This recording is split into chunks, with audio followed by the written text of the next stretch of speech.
Hello students, welcome to apnateacher.com. This is Murtaza Haider, your mathematics instructor for second year Sindh board. और इस video में हम solve करेंगे question number 25 of exercise 2.2 और ये वाला क्वेश्चन आपके पास पिछले 10 सालों में एक दफ़ा पूछा गया है इन द ईयर 2012. ओके, तो इस वीडियो में हम second year mathematics chapter number 2 का एक्सरसाइज 2.2 क्वेश्चन नंबर 25 सॉल्व करेंगे. तो चले हम यहाँ पे क्वेश्चन को रीड कर लेते हैं.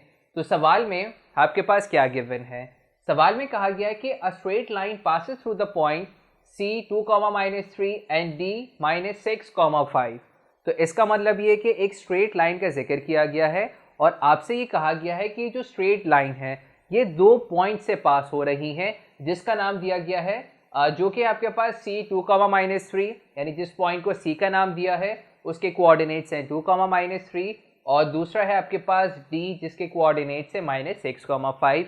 अब पूछा क्या गया है, पूछा गया है find a point on the line, यानी इसी लाइन के ऊपर एक और पॉइंट को फाइंड करें whose ordinate is equal to -5, जिसके ऑर्डिनेट की वैल्यू जो है आपके पास -5 है.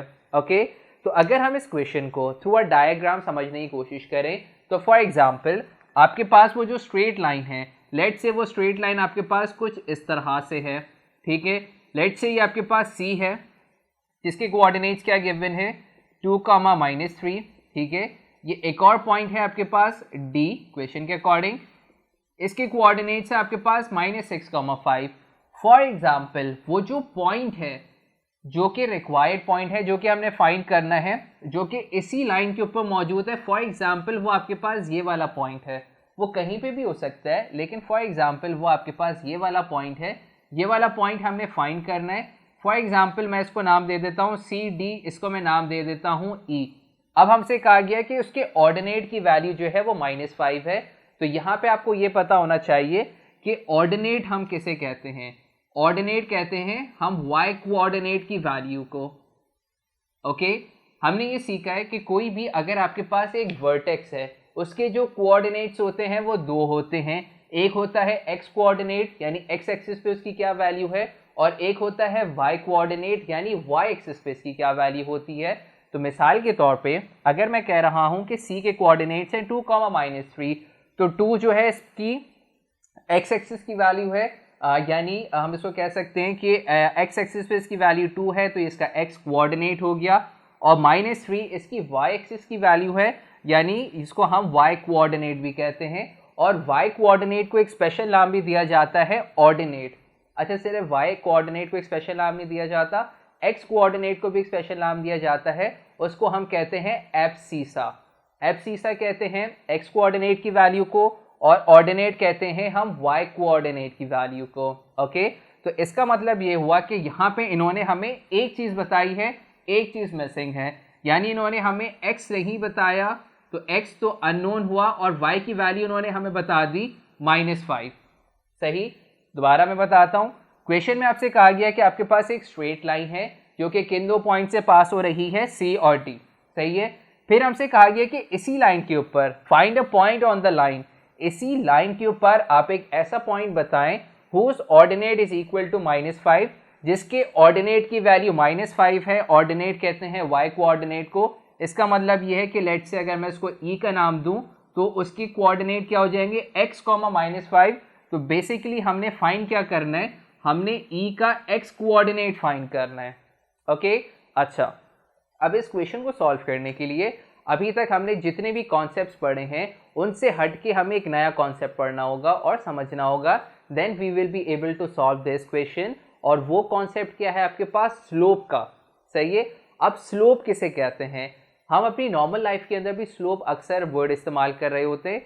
कोई भी चीज़ अगर इंक्लाइंड हो तो उसको हम क्या कहते हैं कि वो कुछ ना कुछ स्लोप रखती है. तो बेसिकली स्लोप किसे कहते हैं, स्लोप कहते हैं inclination of a line. For example अगर मैं आपसे कहूँ कि ये आपके पास एक लाइन है, इसका स्लोप और फॉर एग्जाम्पल या इसकी इंक्लिनेशन या इस लाइन की इंक्लिनेशन में फ़र्क है, डेफिनेट फ़र्क है.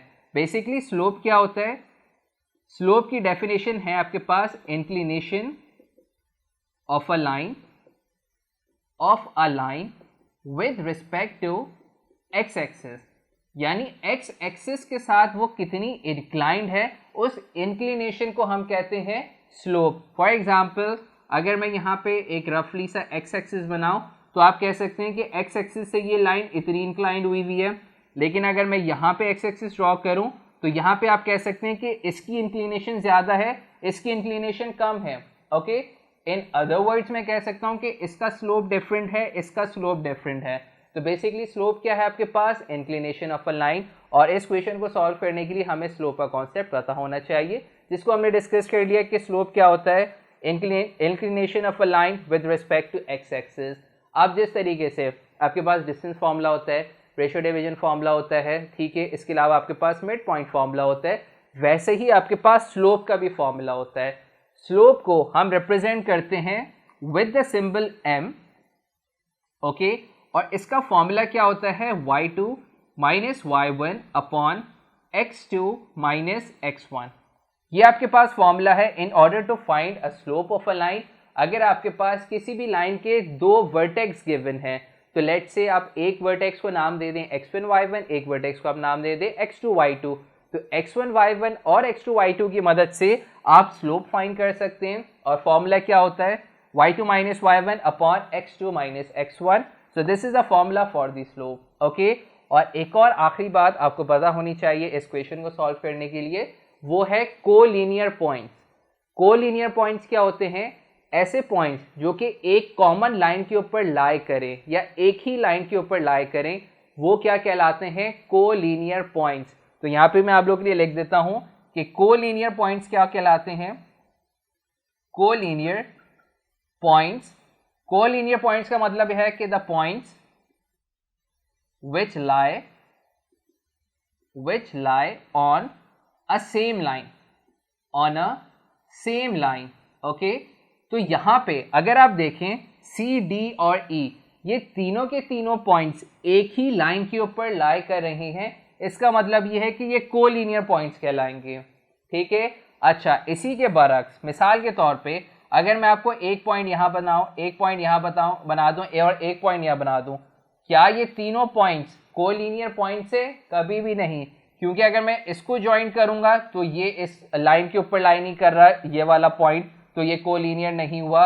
और अगर लेट से मैं इसको इससे ज्वाइन कर लूं तो ये वाला पॉइंट जो है इस पॉइंट के ऊपर लाई नहीं कर रहा। लेकिन इसी के बरक्स अगर मैं तीन पॉइंट्स ऐसे ज्वाइन कर लूं और देन बना लूं और इसको अगर मैं ज्वाइन करूं तो ये तीनों के तीनों पॉइंट्स एक ही लाइन के ऊपर लाई कर रहे हैं, तो ये कहलाएंगे कोलिनियर पॉइंट्स, ये कोलिनियर पॉइंट्स नहीं कहलाएंगे। और हमेशा कोलिनियर पॉइंट्स में जो स्लोप बनता है वो इक्वल बनता है। इक्वल बनने का मतलब ये है कि जो स्लोप सी और डी का होगा, लेट से मैं इसको m1 का नाम दे रहा हूँ, वही स्लोप आपके पास d और e का भी होगा। तो लेट से मैं इसको m2 का नाम दे रहा हूँ, तो कोलिनियर पॉइंट्स में स्लोप इक्वल होते हैं, यानी m1 is equal to m2, okay. तो ये कुछ बातें थी जो कि हमें पता होनी चाहिए in order to solve question number 25। Hopefully आपको ये समझ में आ गया होगा। अब हम इसका सोल्यूशन सॉल्व करते हैं, ओके। तो सोल्यूशन के अंदर, सोल्यूशन में हम क्या करेंगे, सोल्यूशन में हम सबसे पहले लेट कर लेंगे। लेट हम क्या करेंगे, हम लेट कर लेंगे कि let the given points are C, D and the required point B and the required point B E, सही है।